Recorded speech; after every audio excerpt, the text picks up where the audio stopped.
उपस्थित पार्टी के प्रति समर्पित निष्ठावान कार्यकर्ता साथियों, काफी लंबे समय के बाद मुझे आपके बीच में आने का अवसर मिला।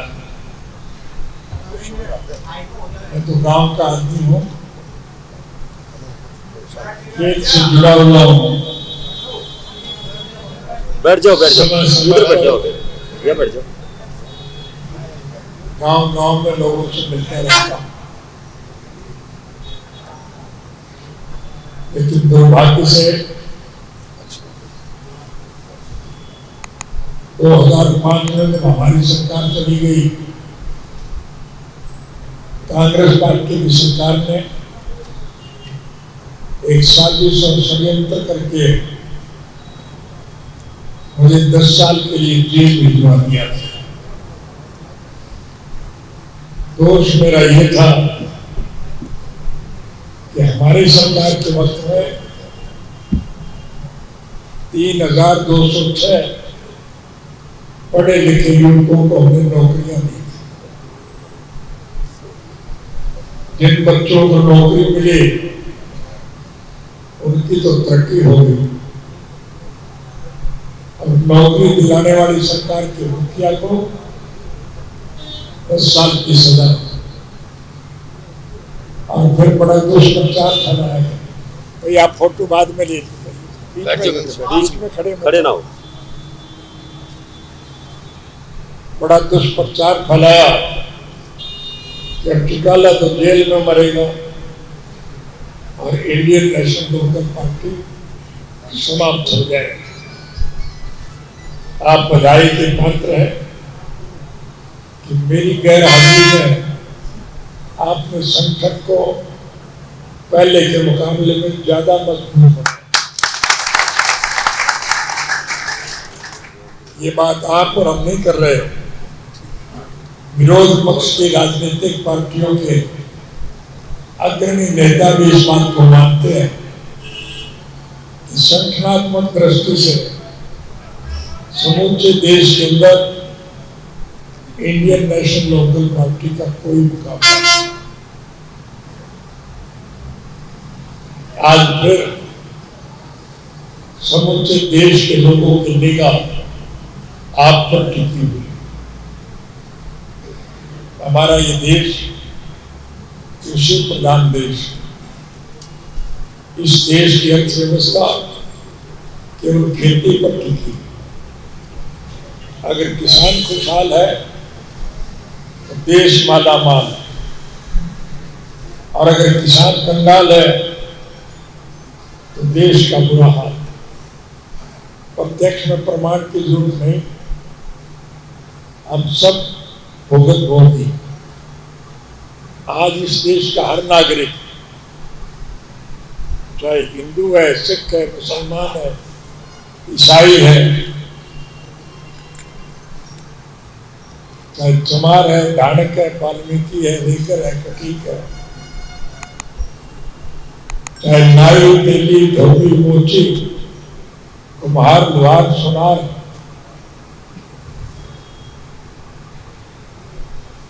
चाहे व्यापारी है या दुकानदार, चाहे कारखानेदार है या मजदूर, चाहे किसान है या खमेरा है, आज इस कुशासन से इस देश का हर नागरिक दुखी है, परेशान। मुझे दुनिया के 152 मुल्कों में जाने का अवसर मिला। सैर सपाटा करने के लिए नहीं, मैं हर मुल्क के राजनीतिक, आर्थिक और सामाजिक हालात की जानकारी हासिल करने के लिए गया था। साथियों, विश्व के उन देशों में जाकर के मुझे एक बात को देख करके बहुत प्रसन्नता हुई, समूचे विश्व के स्तर पर भारतवर्ष एक अग्रणी देश है, जहाँ सभी धर्म और मजहब के मानने वाले लोग आपसी प्रेम, प्यार और भाईचारे से मिलजुल करके रहते हैं। हम अपने तीज त्योहार, होली, दिवाली, ईद और क्रिसमस सब आपस में प्रेम प्यार से मिलकर के मनाते हैं। हमारे में कोई भेदभाव नहीं। लेकिन दुर्भाग्य से स्वार्थी किस्म के लोगों ने सत्ता का सुख भोगने के लिए इस देश में नफरत का बीज बोने का काम, धर्म और मजहब का वास्ता देकर के लोगों को आपस में लड़ाने का काम, बांटने का काम किया। उन लोगों का दाव तो लग गया, सत्ता पे तो कब्जा जमा दिया, लेकिन देश की हालत बहुत खराब है। आप जैसा कि मैंने अभी बताया, हर नागरिक परेशान। इस प्रकार की नीति बनाती है ये सरकार, जिससे हमारे देश का सारा पैसा मुट्ठी भर जो बड़े औद्योगिक घराने, वांगड़, थापर, किर्लोस्कर, मोदी, अंबानी और अडानी टाइप के लोगों के पास जाता है और उस पैसे को ये लूट के खाते हैं। हरियाणा प्रदेश के मुख्यमंत्री ने मुख्यमंत्री का पदभार पहली दफा संभालने के बाद एक घोषणा की थी कि जो कोई भी साथी किसी बात से परेशान हो तो मेरी कोठी पे आके दरख्वास्त दे, मैं उसको इंसाफ दिलाऊंगा, उसके सारे काम करूंगा। संयोग से मुझे एक दफा चंडीगढ़ जाने का मौका मिला और मैं चंडीगढ़ में अपने किसी मित्र से मिलने के लिए जा रहा था। जिस सड़क से मैं जा रहा था उसी सड़क पर मुख्यमंत्री निवास था।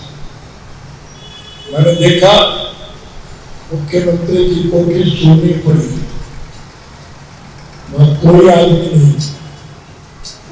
मैंने रोज पड़ोस के लोगों को बुला करके पूछा कि भाई ये मुख्यमंत्री निवास पर तो कोई आदमी नहीं। लोगों ने मुझे बताया यहाँ आकर के कोई क्या करेगा, यहाँ किसी का कोई काम नहीं होता। कोई दरख्वास्त लेकर के आए, उसे पुलिस वाले पीट करके जेल भेज देते, लोग परेशान। मैंने उसी दिन मन में तैयार कर लिया, यदि कभी सरकार बनाने का अवसर मिला तो हम इस गलत नीति को बदलेंगे। प्रजातांत्रिक प्रणाली में जनता के वोट से सरकार बढ़ती है और फिर चुनी हुई सरकार की जिम्मेदारी होती है कि वो जनहित के कामों में रुचि ले, लोगों के मूलभूत जरूरियात पूरी करें, प्रदेश का चहुमुखी विकास करें, लोगों को रोजगार के अवसर प्रदान करें। राज तो बदलते रहते हैं लेकिन नीति नहीं बदला करती। आपके सहयोग और समर्थन से हमें एक दफा सरकार बनाने का मौका मिला और मैंने अपनी पुरानी बात को ध्यान में रखते हुए पहली कलम से एक फैसला किया कि अब लोगों को सरकार के पास आने की जरूरत नहीं, सरकार लोगों के पास जाएगी। और मैं हर साल हर गांव में जाया करता था। आपके झज्जर जिला के सभी गांव में मैं गया था कि नहीं गया था? और जो मांग गांव के लोगों ने रखी वो सारी हमने मानी कि नहीं मानी? कई ऐसी मांगे भी थी जो बिना मांगे हमने पूरी करी थी। व्यवहारिक ज्ञान के आधार पर हम इस बात को समझते थे कि हिंदू संस्कृति में अगर किसी की मृत्यु हो जाती है, हम उसे शमशान घाट में ले जाकर के उसका दाह संस्कार करते हैं। और यदि बारिश के दिनों में किसी बुजुर्ग की मृत्यु हो जाए, रास्ते पानी से भरे रहते हैं, शमशान तक पहुंचने में दिक्कत आती, घर में दाह संस्कार कर नहीं सकते। इसलिए उस कठिनाई को देखते हुए हमने हर शमशान के रास्ते पक्के बनाने का निर्णय लिया। हमारे देश में पाकिस्तान बढ़ने के बाद भी 37% मुस्लिम साथी, और मुसलमान में अगर किसी की मृत्यु हो जाए वो उसे कब्रिस्तान में ले जाकर के दफनाते। किसी बूढ़े बुजुर्ग की मृत्यु हो जाए, लोग उसे लेकर के शमशान में जाते हैं और शमशान में मिट्टी खोद करके उसको दफना देते हैं। वो तो उसको दफना के चले जाते हैं, लेकिन पीछे से आवारा कुत्ते उस मिट्टी को खोद के उस डेड बॉडी को निकाल के ले जाते हैं। मुसलमान अपमानित होता है कि नहीं होता? इसलिए हमने सभी कब्रिस्तान की 4 दीवारी पक्की करने का फैसला किया। हमारी एक सोच, हम चाहते हैं कि लोगों को ज्यादा से ज्यादा समझा। स्वर्गीय चौधरी देवीलाल जी जन्म से लेकर के आखिरी सांस तक इस बात के लिए संघर्ष करते रहे कि आम नागरिक की मूलभूत जरूरियात, रोजी रोटी, कपड़ा, मकान, शिक्षा और स्वास्थ्य का प्रबंध सरकार करे, और जो सरकार ये सब ना करे उस सरकार को जनतांत्रिक तरीके से बदल दिया जाए। चौधरी देवीलाल जी आज हमारे बीच में नहीं है, लेकिन ये इंडियन नेशनल लोकदल रूपी पौधा उनकी देन है, उनका लगाया हुआ। हम सब लोगों ने मिलकर के उस पौधे को अपने खून से सींचा, लेकिन दुर्भाग्य हमारा ये रहा कि जब वो पौधा फल देने लगा तो लुटेरे वर्ग के लोगों ने उसके फल तोड़ करके खाए। आज परिस्थितियां फिर भी कटी। अभी इधर समस्तीपुर में एक साथी ने बताया, जेल से रिहा होने के बाद मैं सर्वप्रथम उन बहादुर नौजवानों को आभार व्यक्त करने के लिए गया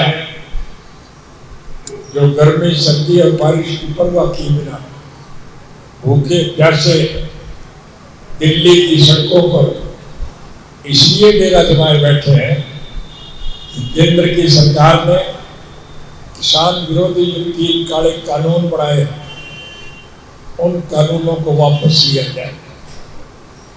प्रधानमंत्री वजीर थे कि बड़े हुए कानून कभी वापस नहीं होते, लेकिन हम मुबारकबाद देंगे उन बहादुर लोगों को जिन्होंने ये तैयार किया, ये निश्चय किया कि हम मर जाएंगे, लेकिन जब तक ये 3 काले कानून वापस नहीं होंगे हम इस धरने से नहीं हटेंगे। आखिर झट मार करके प्रधानमंत्री को उनकी बात मानते हुए 3 काले कानून वापस दिए। आज हरियाणा प्रदेश की सरकार ने कई बड़े गलत काम किए। परिस्थितियां बदलेगी। मैं कोई भाषण देने नहीं आया, आपको निमंत्रण देने आया। 25 सितंबर स्वर्गीय चौधरी देवीलाल जी का पवित्र जन्म दिवस। हम उनके हर जन्म दिवस पर सभाएं करते हैं। अब के हमने फतेहाबाद में एक रैली करने का निर्णय लिया। मैं आप सबसे निवेदन करूंगा कि आप ज्यादा से ज्यादा संख्या में उस रैली में पहुंचे। जो साथी बैठ गए, गुमराह हो गए, वर्गला लिए गए, या जो स्वार्थ के वशीभूत हमें छोड़ करके चले गए, आज वो बहुत दुखी और परेशान, वो पछता रहे हैं, वो आपके साथ दोबारा जुड़ना चाहते हैं। हमारा किसी से कोई द्वेष नहीं, हमारा किसी से कोई विरोध नहीं है, हमारा कोई व्यक्तिगत स्वार्थ नहीं, हमारा कोई राजनीतिक स्वार्थ नहीं है। हम तो स्वर्गीय चौधरी देवीलाल जी के स्वप्न साकार करना है, इसलिए उनको पुरस्कार लो। दूसरे विरोधी दल के लोग भी आपके साथ जुड़ना चाहते हैं, उनको भी जोड़ने का प्रयास करें। आज सभी धर्म और मजहब के मानने वाले लोग फिर इकट्ठे हो रहे। मैं जब धरने पर गया तो मैंने गौर से देखा कि उस धरने में हर धर्म और मजहब के लोग बैठे हुए। मुझे बहुत प्रसन्नता हुई कि अब नए सिरे से फिर लोग जुड़ेंगे और देश का ये दूषित वातावरण फिर ठीक हो जाएगा। चुनाव जब होंगे तो निश्चित रूप से परिस्थितियां बदलेंगी। आप जब फतेहाबाद जाओगे देखोगे कि आपके सामने मंच के ऊपर देश की विभिन्न राजनीतिक पार्टियों के अग्रणी नेता आपको बैठे दिखाई देंगे।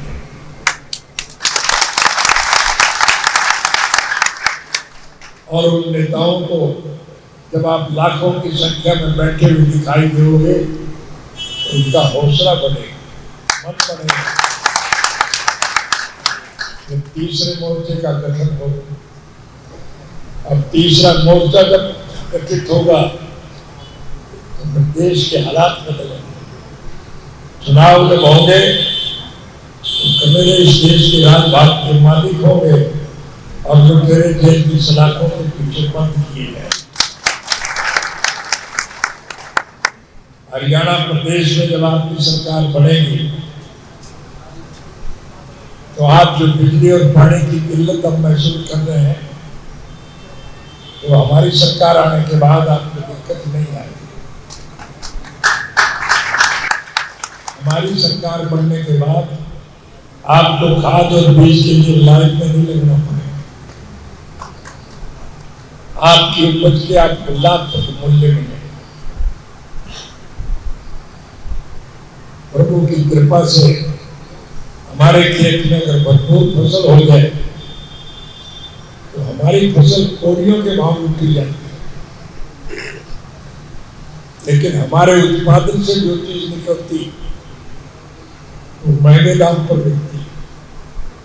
गन्ना हम पैदा करते हैं, गन्ना सस्ते दाम पर लूटा जाता है, लेकिन गन्ने से बनने वाली चीनी के दाम रोज बढ़ते हैं।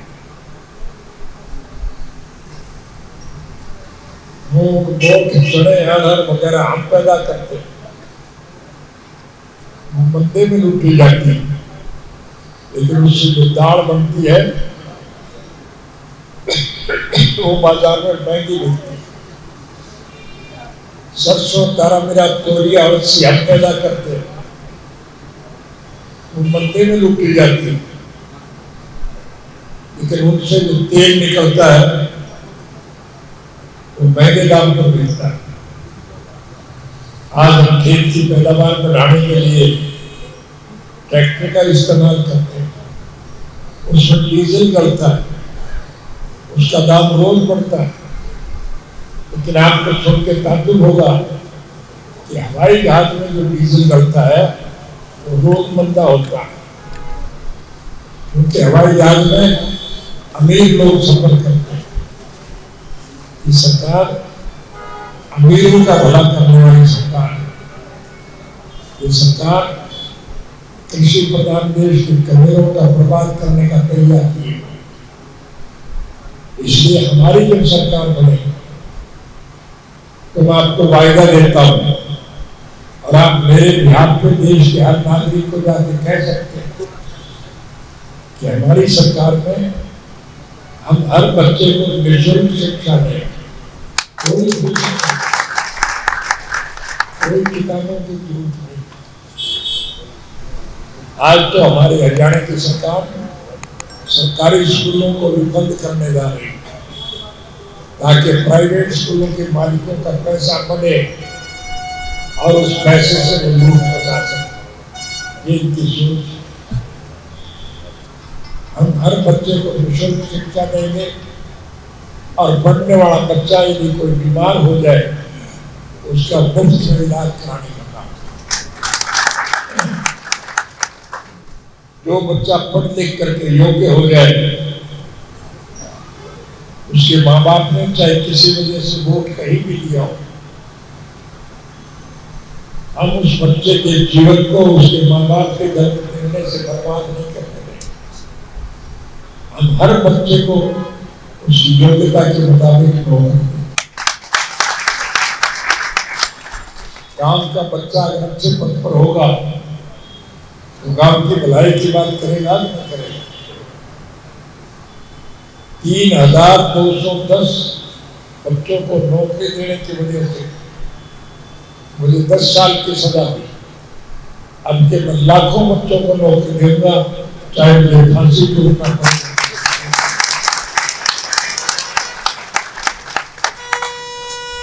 चौधरी देवीलाल जी ने वृद्धावस्था पेंशन मुकर की थी। ये नालायक सरकार बूढ़ों की पेंशन काट ली। सरकार जब हमारी बढ़ेगी तो जिन बुजुर्गों की पेंशन काटी गई, मैं उनको समेत ब्याज के वो सारा पैसा उनके घर भेजा और पेंशन के दाम और बढ़ाए। महिलाओं की अलग से पेंशन मुकर करें। आपकी जमीन जो सरकार जबरदस्ती अधिग्रहण कर रही है, चाहे वो पंचायत की जमीन है, चाहे वो मुश्तरका मालिकान की है, चाहे कस्टोडियन की है, ये सरकार उसे लूटना चाहती है। हमारी सरकार बनने के बाद हम आपकी जमीन की तरफ किसी को आंख उठा करके देखेंगे। संक्षिप्त में मैं आपसे एक ही बात करूंगा, राज बना दो फिर थारे सारे खोज। अगर अतीत में हमने अच्छे काम किए हैं तो भविष्य में और ज्यादा अच्छे करें। सत्ता पक्ष के लोग आपके बीच में आते रहते हैं, उनसे एक ही सवाल पूछना कि हमारी जब सरकार गई थी तो हमने सरकार के खजाने में 2000 करोड़ से फालतू रुपया छोड़ा और आज हरियाणा प्रदेश की सरकार के सर पर 2.5 लाख करोड़ से ज्यादा का कर्जा। जो बच्चा पैदा होगा वो अपने सर के ऊपर हजारों करोड़ का कर्ज लेकर के पैदा है। उनसे पूछना ये कर्ज किस बात का है? विकास के नाम पर कहीं ईंट नहीं लगी। जो सड़कें हमने बढ़ाई थी वो टूटी पड़ी, उनकी मरम्मत तक नहीं हो। स्कूलों में मास्टर नहीं, अस्पतालों में दवाई और बेड नहीं है, डॉक्टर नहीं। बिजली की कमी की वजह से पीने का पानी भी हमें उपलब्ध नहीं। आज हर मुश्किलात का हम सामना कर रहे हैं। सरकार ने कुछ नहीं किया, ना कर रहे। इन्होंने तो एक ही काम किया है कि जनता के पैसे को लूटा जाए। इसलिए इन लुटेरों को सबक सिखाने का काम करो ताकि देश के हालात सुधरे और मेहनतकश लोगों के हाथ में सरकार आए। जैसा कि मैंने भी बताया, हर धर्म और मजहब के मानने वाले लोग आज फिर नए सिरे से जुड़ रहे हैं। निश्चित रूप से परिस्थितियां बदलेगी तो मेरे इस देश के राजभार के मालिक को।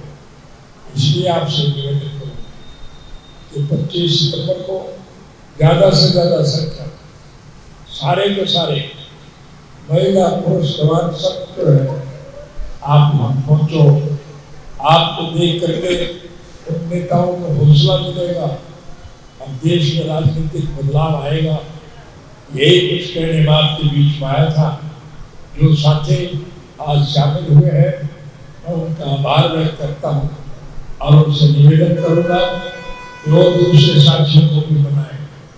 हमारे यहाँ तो एक कहावत है, छोड़ पड़े पत्थर भारी ध्यान रखता है। जो हमसे बिछड़ करके गए, आज वो बहुत परेशान और दुखी, उनके आंसू पूछ लो। हमारा किसी से कोई द्वेष नहीं है, हम सबको साथ लेने के पक्ष हैं। यही मैंने आपके बीच में आया था। आपने मुझे जो अगाध प्रेम और प्यार दिया, उसके लिए मैं आपका हार्दिक धन्यवाद करता हूँ और भगवान से प्रार्थना करूँगा आपका हमारा ये सच्चा सदाचार